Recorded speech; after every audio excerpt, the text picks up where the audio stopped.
Let's draw an owl.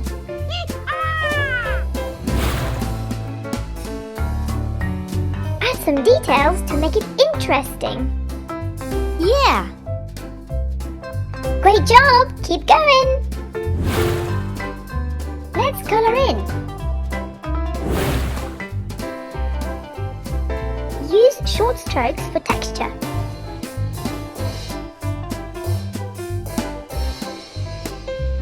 Good job.